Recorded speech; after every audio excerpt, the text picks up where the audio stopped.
प्रेमन बाडी उपजे, प्रेमन हाट बिकाय. प्रेम बगीच्यातलं निर्माण होणारं फूल नाहीये आणि बाजारात मिळणारी वस्तू नाहीये. प्रेमन हाट बिकाय. राजा प्रजा जेही रुचे, शीश दिये ले जाय. प्रेम खरं करायचं असेल ना, शीश असं मुंडकं कापल्या गेलं तर प्रेम घडलं. मृत्यू हे प्रेम दाखवतं. तुम्ही काय चीज आहेत. किती उदाहरण आहे त्याचे, आता सांगत नाही, मधून मधून येत राहतील. ही जोखीम आहे, खतरनाक आहे म्हटलं. किती त्रास दिला. आज ज्यांची ज्ञानेश्वरी विश्वाकर्ता तारणहार बनली, त्या तारणहार महात्म्यांना किती आम्ही त्रास दिला. कारण आम्हाला प्रेम करणारी माणसं नको आहेत. परमेश्वरावर प्रेम करणारी नकोत आणि जगतावरही प्रेम करणारी नकोत. माणसावर ते देखील प्रेम करणारी नको आहेत आम्हाला. फक्त आम्ही शब्द वापरतो. आम्हाला स्वार्थावर ते प्रेम करणारी माणसं पाहिजेत. निस्वार्थ प्रेम जगाला नकोय. लक्षात घ्या मी काय म्हटलं. खतरनाक आहे म्हटलं. उगीच भक्त व प्रेमी मनवण्याकरिता गप्पा मारतात फक्त प्रेमाच्या. ही कीर्तनं भजनं जोरजोरात चाललेली आहेत. मीरा अशी होती. तुमचं काय सांगा ना. कथा सांगताना तुकारामाला इतकं त्रास झाला, पण त्यांनी प्रेम केलं भगवंतावर. सगळं स्वतःचं सोडून सगळं बोलतात प्रवचनकार. वारकरी आमचे किंवा कुठलेही भक्त मंडळी, तुळशी कीर्त रामायणाचे असो, कुठलेही असो, या हिंदुस्थानातली भक्त मंडळी स्वतःला सोडून दुसरे किती प्रेम करत होते. कृष्णावरती गोपिकांनी किती प्रेम केलं, तुम्ही किती केलं. हे संपलं. प्रवचनाचा हा विषयच येत नाही कधी. फक्त गप्पा मारताना दिसतात. प्रेम भीती निर्माण करतं. कारण प्रेमात मृत्यू आहे. लक्षात घ्या. साहसी असाल तर टिका. धैर्यवान पाहिजेत तुम्ही. किती संकट येऊ. नामदेव काय म्हणतात. देह जावो अथवा राहो, पांडुरंगी दृढ भावो. चरणन सोडी सर्वथा, आण तुझी पंढरीनाथा. देह जावो अथवा राहो, पांडुरंगी दृढ भावो. अरे साधं काम निघालं, थर्ड क्लास माणूस घरात येऊन बसला, तर आपण प्रभूचं प्रेम आणि प्रभूचे विषय सगळे सोडून देतो. काय मी बघतायत. मग कर्तव्य नाही का सगळं. भक्तीच्या वाटा सांगतोय मी. किती अवघड आहे. सोपं नाही. कुठलेही साधं काम आम्हाला, साधं असो की नसो, आम्ही अडकून पडतो. का 100% साधक येत नाही. प्रेम नाही आम्हाला. प्रेम नाही. उगी भीती आहे थोडीशी. प्रभू चटके देईल बरं का. कुठेतरी कुलकर्णीबाई प्रवचन करतात. हे पा जर नाही आलं तर सटके मिळतं. असं का येतो आज. ते सटका लक्षात येतोपर्यंत येतात. भीतीमुळे येतात. प्रीतीमुळे येतच नाही. आणि प्रीतीमुळे येत नाही तर आपण भक्त होण्याच्या लायकीचे किती आहोत. हा सगळ्यांना प्रश्न आहे. सगळ्यांना प्रश्न आहे. प्रेम भीती निर्माण करत. पण साहसी असाल तरच टिकावाल. धैर्यवान पाहिजे. वाटेल ते झालं, जग विरुद्ध हो, मी नाही सोडणार तुला. तुकोबांचे तर प्रचंड अभंग आहेत. सांगेल मधून मधून. नाही सोडणार. देवाला म्हटलं, अरे मी संसार सोडला तुझ्यासाठी रे, मी पोरं सोडली, संसार सोडला, वस्तू सोडली, सगळ्या गोष्टी सोडल्या, तिलांजली दिली तुझ्या करता, तू प्रेम देत नाहीस. पुन्हा साध प्रेम निर्माण होत नाही हे मी सांगतोय, आणि निर्माण झालं तर जग त्याची माती करतं. जग प्रेमी माणसाला जिवंत ठेवतच नाही. फार प्रेम निर्माण झालं तर भक्तीकडे वळला तर त्याला विषच पाजतात, विष पाजतात. अवघड विषय आहे. म्हणून भक्ती सुळावरील पोळी म्हटलंय. लोकांना म्हटलं, कस काय सुळावरील पोळी म्हटलंय बो? भक्ती करायला निघा, एक दिवस स्वयंपाक करू नका, भक्तीन होऊन बसा बरं घरात. कोण कोण आरत्या करतं तुमच्या, पहा काय हाल होतात. मीरेसारखी, गोपिकांसारखी थोडीशी स्थितीची एक झलक दाखवा, पाहू तुमचे काय हाल होतात. म्हणून सुळावरील पोळी.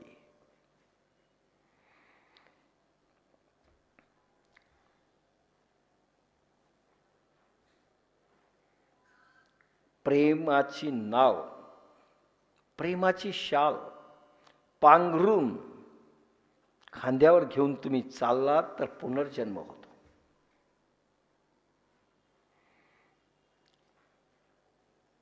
प्रेम, प्रेमामध्ये मृत्यू म्हणजे काय भानगडे? म्हणजे काय भानगडे सांगेल. प्रेमामध्ये अहंकाराचा मृत्यू व्हावा लागतो, आणि अहंकाराचा मृत्यू तुमचं अस्तित्व संपवतो. म्हणून प्रेम जसे दुसरे होऊ देत नाहीत, तर आपणही स्वतः घडू देत नाहीत आतमध्ये प्रेम. लक्षात घ्या, दोन्ही साईडनं प्रेम नाही होऊ शकत. कारण तुम्हाला जगाचे तुम्ही वार सहन करायला जरी तयार झालात, तर स्वतःचं मन प्रेम घडूच देत नाही, निर्माण होऊ देत नाही. कारण प्रेमामध्ये मनाला मरावं लागतं. मन मरणं म्हणजे अहंकाराचा मृत्यू आहे. मन म्हणजेच अहंकाराचं पिलू, आणि त्याला कधी मरू वाटत नाही. म्हणून साधना, लाईट नसले, रात्र असली 1 वाजता आणि घुब्बड ओरडायला लागलं, पाव बरं बसता का? म्हणून माणसं दुसऱ्याला, तू ये ना साधनेला माझ्याकडे, कारण एकटा डोळे झाकले, काही समजा भूतच मानगुटीवर बसलो असं वाटलं, माणसाला वाटतं. कारण प्रेमामध्ये स्वतःला विसरणं. एकदा का तुम्ही ध्यानाच्या सखोल अवस्थेमध्ये गेला की मन तडपतं, आणि म्हणून पहा नामजप. पुढे नामही संपवावं लागतं. नामाची नाव ठराविक मर्यादेपर्यंत आहे, लोकांनी शेवटपर्यंत सांगितली, तसं नाहीये. तुका नाम हारवुनी हरी झाला त्रिभुवनी. नाम देखील मी हरवून बसलोय, आता नामही घेत नाही. तुका नाम हरवुनी हरी झाला त्रिभुवनी. नाम घेणारा जीव देखील संपला पाहिजे. नाम घेणारं मानसिकतेमध्ये नाम जप करणारं मनही संपलं पाहिजे. लक्षात घ्या. आता मनाचा खरंच मृत्यू होतो का? म्हटलंय मनाचा मृत्यू, पण मनाचा मृत्यू नाही, मन विचार करण्याची कॅपॅसिटी संपली.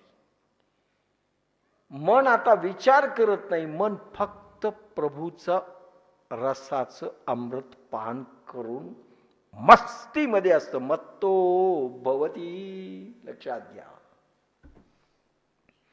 तुम्ही घाबरून जाल, मनाचा मृत्यू काय होईल आपलं? मत्तो भवती. विचार करत नाही, स्तब्धो भवती. केव्हा?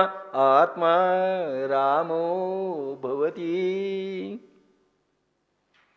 आनंद सागरामध्ये, प्रेमानंदामध्ये, प्रभूच्या आनंदाच्या लहरीमध्ये, विशाल सागरामध्ये मन बुडून अमृत ज्यावेळेस सागतो, अमरो भवती. पहा नारद भक्ती सूत्र. मला वाटतं किती बोलू या शब्दावर, मग गेलेलो थोडंसं परत आलो, सुरुवात पुन्हा. किती बोला, अतिशय महत्वाचे शब्द आहेत हे. याच्या संपूर्ण भक्ती येते.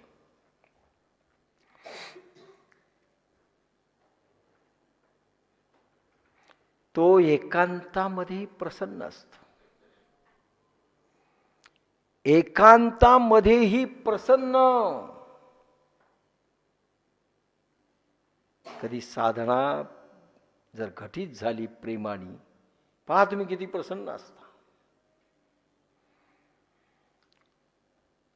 प्रबळ काम वासना संपते. किती प्रबळ काम वासना वस्तूची, विषयांची, सेक्सची, कुठली असो, संपते. इच्छाच संपते. कुठलेही काम वासना संपतात. आणि परमात्म्याच्या हृदयावर याच्या भक्ती प्रेमाची चढाई होते. मन चढाई करतं प्रभूवर. म्हणून प्रभू स्वतःवर कसा चढवते?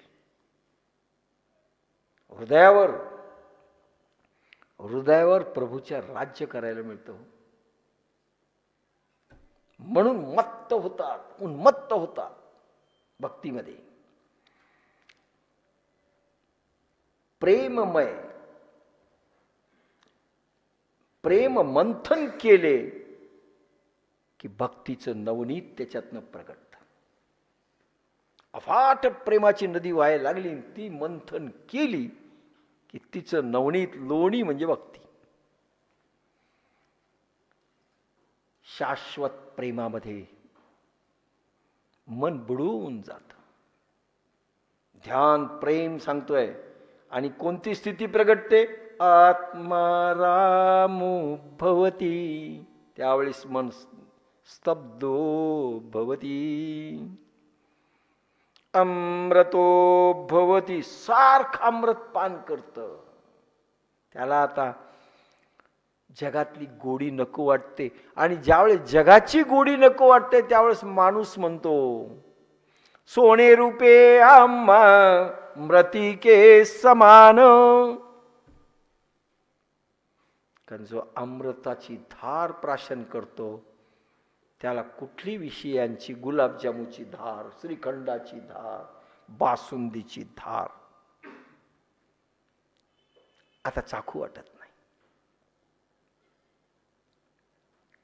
पण त्यांनी म्हणावं सोने रुपया अमृतिके सम, पण लगेच सगळ्यांनी म्हणावं असं नाहीये. वाटतं त्यांना. कारण संसाराला तिलांजली दिलेली, ज्याला द्यायची नाही नका देऊ, तो म्हणणार नाही आणि म्हणूही नाही आताच्या काळात. पण प्रत्येकानं काय केलं हे त्याचं स्वतंत्र आहे. स्वतंत्र आहे तो भाग. हे काम बौद्धिक पातळीवर होत नाहीये. बुद्धीच्या पातळीवर ते प्रेम, ध्यान, साधना निर्माण होत नाही. म्हणून माणसाला थोडं कठीण जातं भक्ती. स्त्रिया हृदयाने चालतात, माणसं बुद्धीने चालतात. विश्वास कुठे बसत नाही लवकर. स्त्रियांचाही बसत नाही, पण एकदा का बसला, देह जावो अथवा राहो पांडुरंगी दृढ भाव, त्या सोडत नाहीत. पण पुरुष हा बौद्धिक पातळीवर विचार करतो. प्रेम हृदयाची भाषा आहे. बुद्धीमधून तर्क निर्माण होतो. असं होऊ शकतं का? शंका, संशय बुद्धी निर्माण करते. तर्क निर्माण होतो. हृदयामधून प्रेमाची भाषा प्रगटते आणि ती अबोल असते.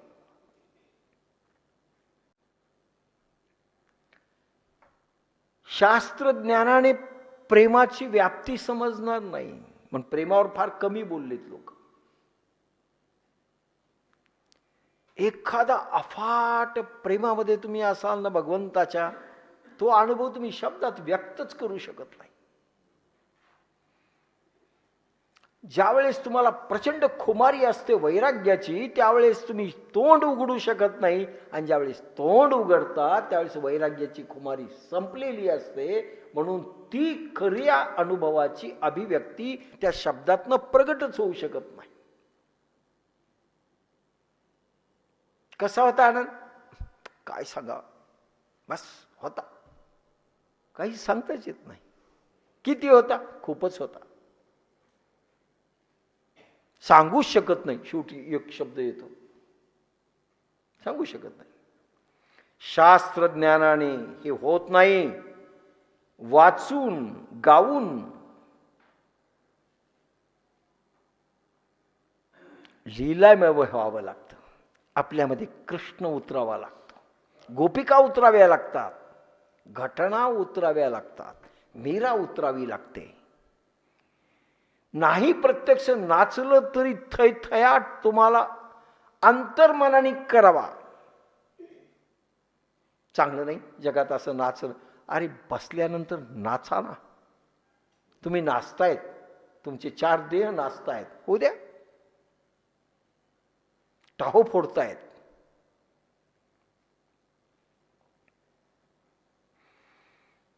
अरे देह भाव विसरतात. ब्रह्मानंदी लागली टाळी, कोण देहा ते सांभाळी. तुकाराम. देहाचा देखील विसर पडतो. काय होतं पहा,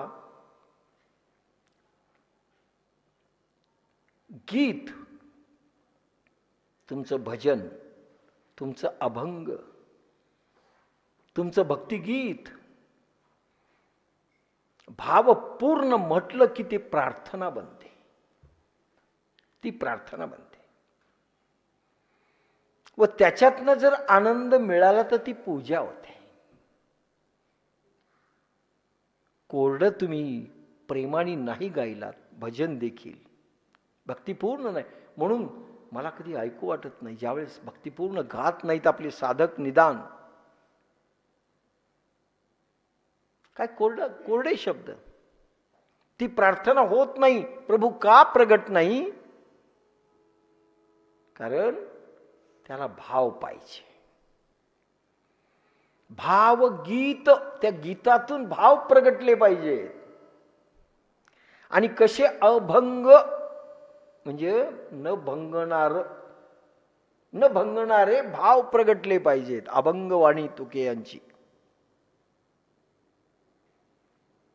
ती पूजा.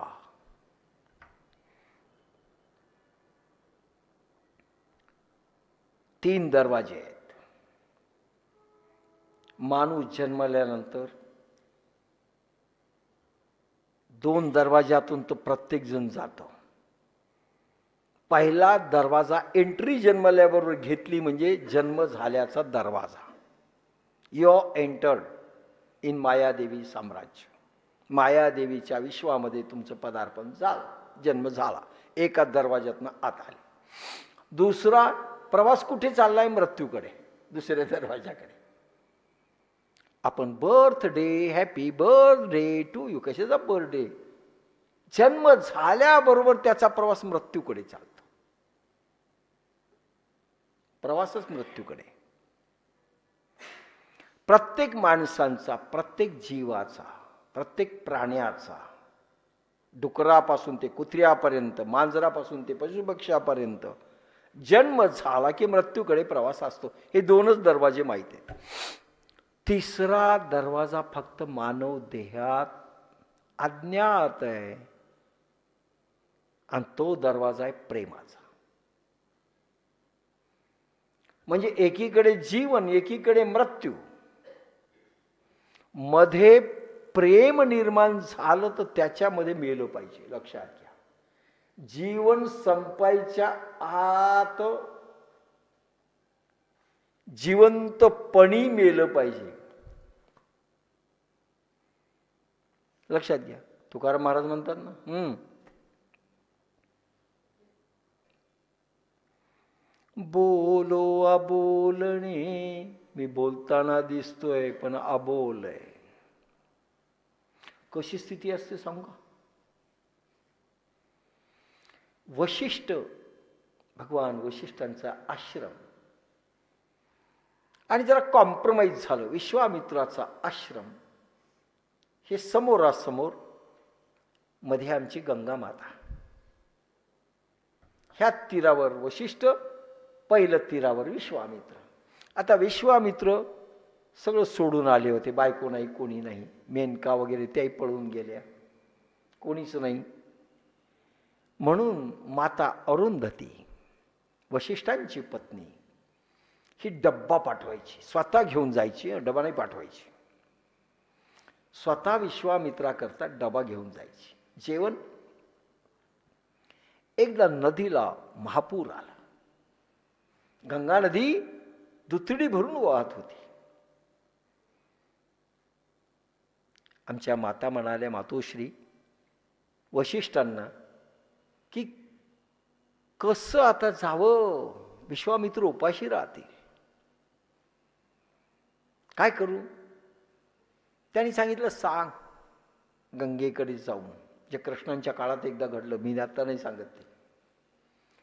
गंगेला जाऊन प्रार्थना कर की हे गंगा माता, मी न खाणाऱ्या व्यक्तीला, अनशन करणाऱ्या, उपवास करणाऱ्या व्यक्तीला मी डबा घेऊन जाते, हे जर खरं असेल तर मला वाट दे. लक्षात घ्या, आता रोज डबा घेऊन चालली आणि ते रोज खातायत, पण उपवास करणाऱ्या माणसाला, अनशन करणाऱ्या माणसाला मी डबा घेऊन जाते, हे जर सत्य असेल तर हे गंगे विभक्त होऊन मला हे दे. 2 जागी ती विभक्त झाली आणि वाट दिली. ती परेशान झाल्या, गेल्या, डबा दिला, पण ती गंगा एक झाली ना. आता जायचं कसं? विश्वामित्राला तिनं सांगितलं, आपलं उदाहरण कधीच संपत नाही, ते कॅसेट संपते, अर्धवट राहतं.